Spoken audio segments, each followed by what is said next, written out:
And I mean, with that said, we definitely have to speak about Cristiano. Just one thing, because we have to talk about Man United. Like I said, I know how much you love Man United. And when we spoke 2 years ago, you know, it was just so helpful how you explained things. Of course, United still going through a rebuilding phase now, brought in Cristiano Ronaldo. And I was surprised to see the amount of criticism as well for Ronaldo. Some saying maybe this is not what United need. Maybe, you know, you can't build a team around a 37-year-old. But some say I would rather have a team with Cristiano Ronaldo than not at all, no matter what age he is. Is that how you see it?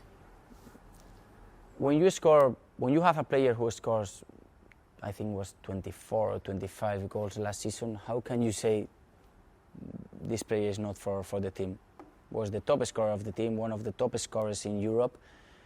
Probably he's not gonna score 50 goals every season. Of course, he's 38, I think, but he's still there fighting, scoring, taking care of himself every day, every single training. So respect, and now probably you have to control the charge of him in terms of training and games. You cannot make him play every single game of the season, but even though he wants to. Exactly, in the big moments, he will be there. There is one thing that you cannot lie, which is the stats. Mm-hmm. And Ronaldo has them: score, play, always put in the face to fight, to score, to run, to take the responsibility of the team. So. For me, there is no space for criticism with Cristiano or with Leo.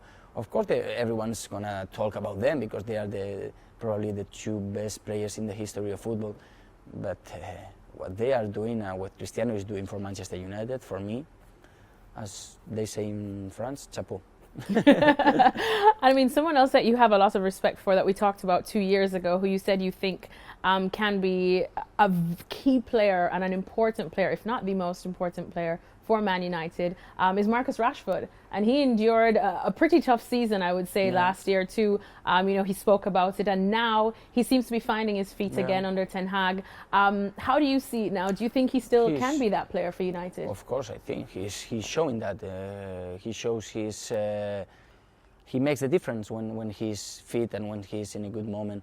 And he has now the best teacher in the team, with the best example with Cristiano. So, of course, but sometimes we are not fair with some players. We are not fair with Marcus, or I could give you more examples, or with Vinicius, or with these kind of players that you cannot compare them with Messi and Cristiano.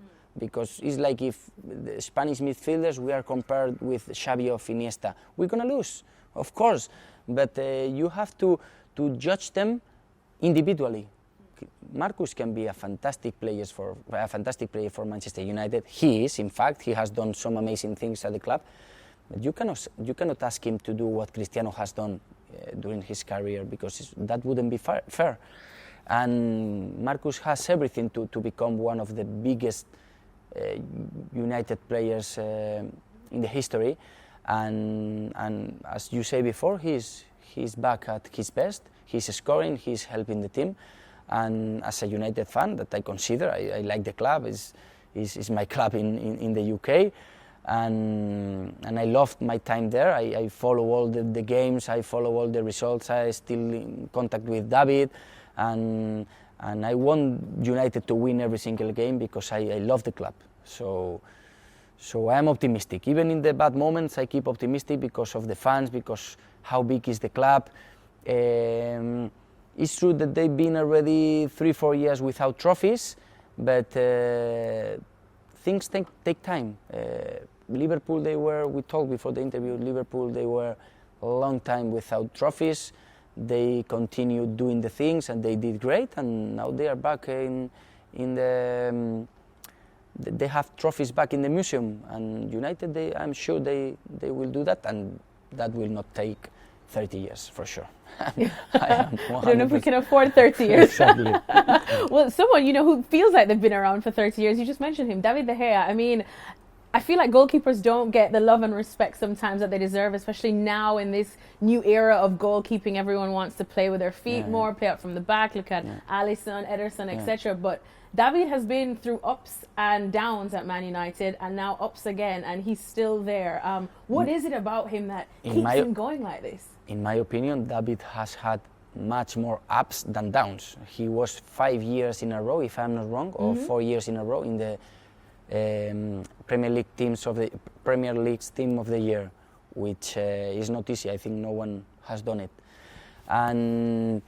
And David is improving every day. David, he has the personality. He knows he's one of the best in the world, and he will be back at his best. In fact, this season he's doing great. So I'm not worried at all with David, because I know him very well. I know what he's capable of, and he's one of the best.